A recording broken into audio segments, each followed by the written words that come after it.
Hey, this is Jeff K., your public address announcer for the Dallas Stars, and be sure to watch the Spritely puck right here. What up, Spritely Puck fans? Sanders here. Nikki couldn't join me, but guess who did? Jeff K. What's up, Spritely whatever? Puck. Spritely puck. I'm learning. I'm new to this whole Spritely thing.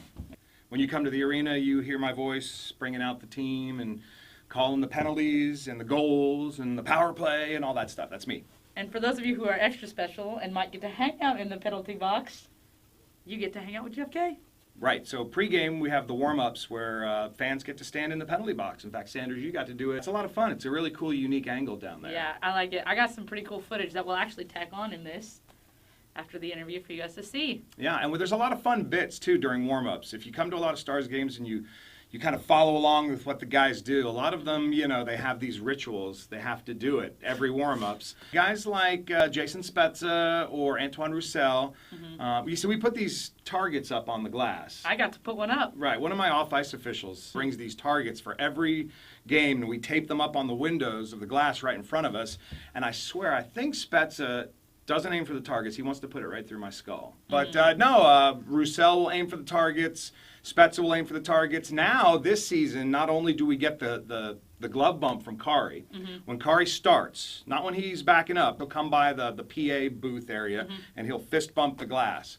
But now we get the stick tap from the captain. So Ben will come around and he'll like backhand the puck up into the glass, then he'll kind of make sure we're looking at him and he'll Tap the glass. Tap the glass.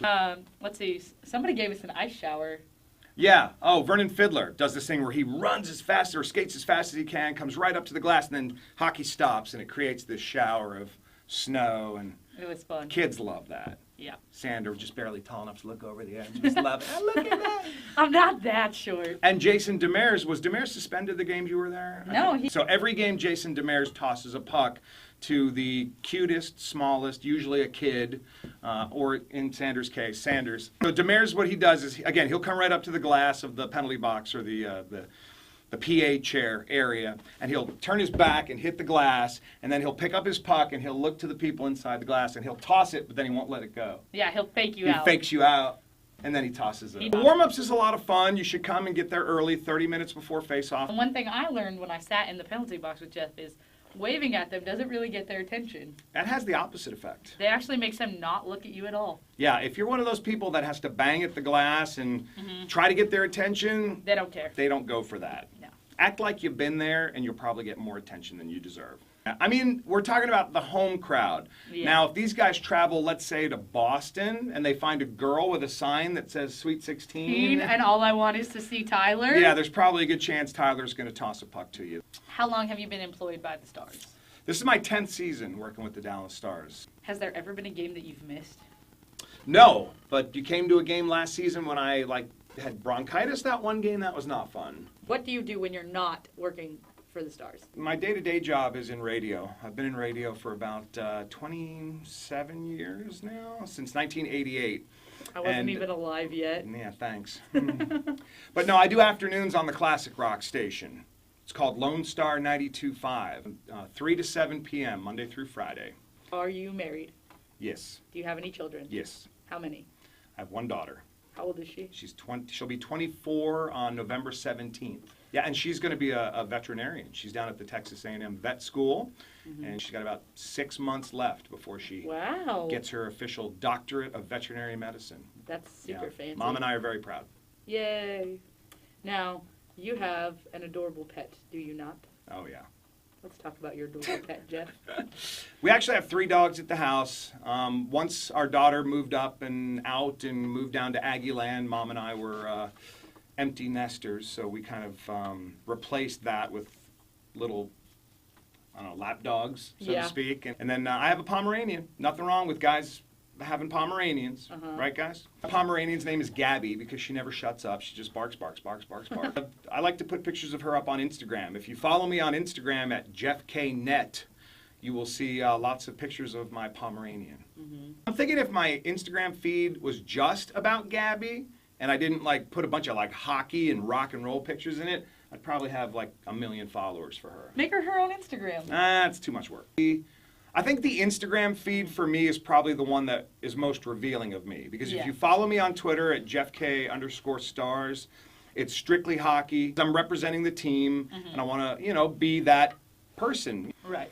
But if you go to my Instagram feed, which is at JeffKNet, you get stars, you get pictures of the dog, you get some old Throwback Thursday photos of Some me. Lone Star stuff. Right, classic rock. I used to be an old rave DJ back in the 90s, and Wait, yeah, what? Yeah, I've got pictures of me with Daft Punk and the Chemical Brothers and all that. Oh, So yeah, Jeff K used to rave. So, let's get back to hockey. Back to Since, hockey. That's what our This channel is a hockey about. podcast, or video cast, or YouTube channel, or Yes. all of the above. All of the above. So who was your team before the Stars? Well, I grew up a New York Rangers fan because I actually grew up on the East Coast. I was born in New Jersey, and I lived in New Jersey all the way through high school. Okay. So, my dad used to take me to Rangers games at Madison Square Garden on the weekends. When I was growing up, I'd take the train from New Jersey into Penn Station, which was right under the Garden. And one of the reasons I really became such a passionate hockey guy was because I got to see hockey at Madison Square Garden in the 70s, and I was a huge Rangers fan. So when the Devils got a team, yes, initially I was a big Devils fan, but I left and moved to Dallas in 1982. So the Devils really weren't around very long. For you to attach. Right. So basically moving to Dallas, it was kind of cool before the Stars came to Dallas in 93, 94. Like I would wear a Devils hat in Dallas just because I wanted to be like the hockey guy, and people were like, what is that? Oh, that's the New Jersey Devils. Oh, you like hockey? Yeah. But once the Stars moved to town, it was like they're my team, and finally, after going a decade without hockey, because I was Jones and embraced the Stars wholeheartedly. So the Stars have been my team since 93, but before that, yes, Devils for a second, and then New York Rangers growing up. All-time favorite hockey player?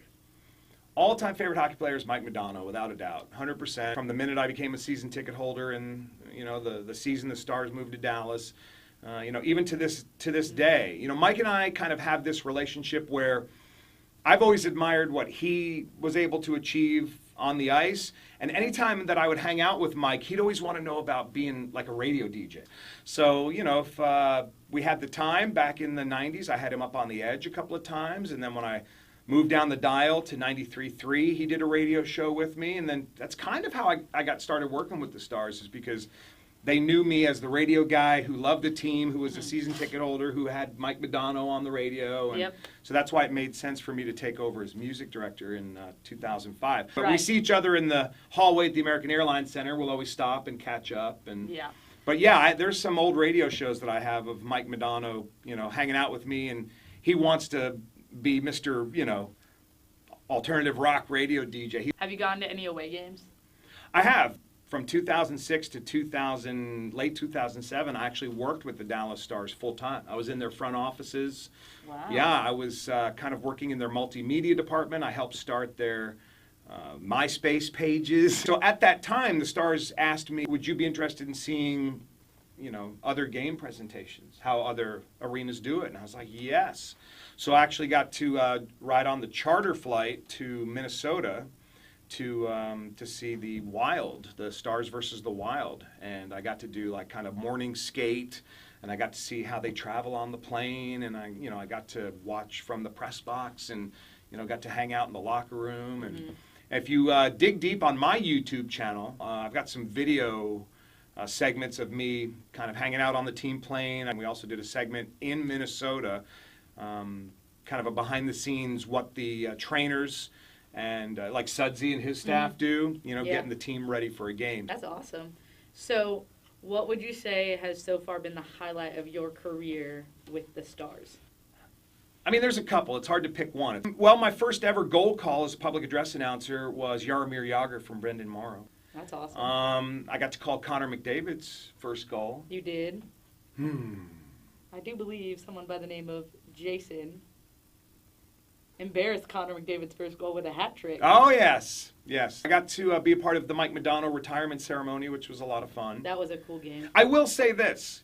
Let's not just focus on me being the public address announcer. I think one of my highlights was the final game that Mike Modano played in American Airlines Center in a Stars jersey. Because if you remember, he did really well that night. And, you know, in my mind, I was scrambling, thinking, what am I going to play? What am I going to play? And I played Fatboy Slim's Praise You.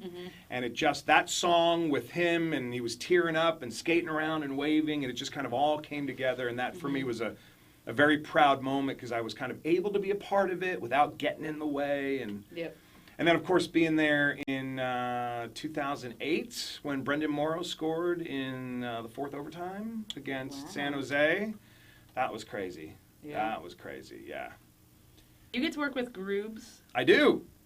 And a lot of our fans like him, and they love the music he plays. Who doesn't? Except for the night that he decided to troll, was it Vancouver, with the constant Nickelback? Right.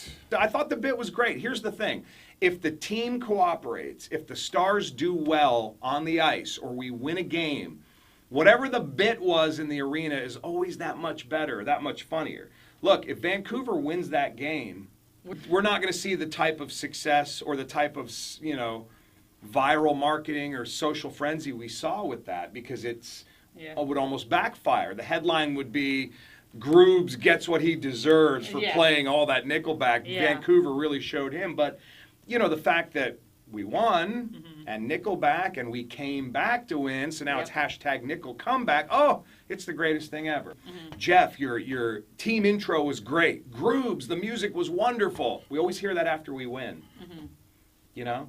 If we lose, it's, you know, you could have done a better job. Or, you know, that who cares thing has to go. Or, you know, people want to nitpick based on wins or losses. Right, and we agree. That's part of the job too.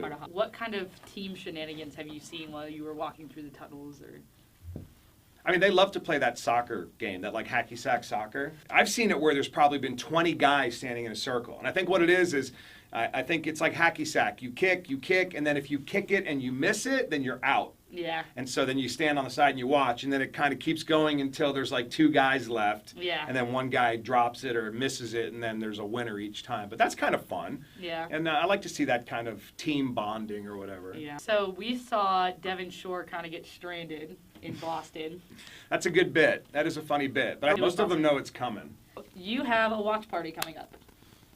Right, the Dallas Stars do some watching parties, which you've come to. I think you're kind of like a watching party regular, Sanders. Occasionally. I don't come to all of them, because sometimes, you know, they're on nights when I'm working, because I also work for the Brahmas. So when is the next watch party that our friends can come hang out with us? February 15th, we're going to be back to So-and-So's on McKinney. If you haven't come to a watching party yet, you really ought to. And people like to complain about us not doing watching parties in Tarrant County. And I just want to say, that's on not record, on you. That's not my decision. Yep. You know, I'm the host of the watching parties. Not the plan. So if you have a problem with the way the host performs, you can talk to me about it. Yes. As far as like where the watching parties should be, I recommend, you know, if you're a season ticket holder and you have a rep, let them know that you would like parties, you know, in other counties and other areas of the Metroplex. Or if you don't have a season ticket holder rep, call 214-GO-STARS and just let them know how you feel. Yep. I feel like most of the people watching this are probably hardcore Stars fans, and maybe they've already been to a watching party. So I'm counting on you to bring friends. Right, here's your homework. Next watching party, each of you has to bring 5 people with you. Okay. Okay? I'll get on that. Can you do that? Maybe. Most of my friends come to watch parties anyways, so does that count? Right. This has been really fun. Cool, yeah. I'm glad I could do it. It was a lot of fun. Who do you like better, me and Nikki or Jamie and Tyler? Probably you and Nikki. Yeah. Stars fans, this is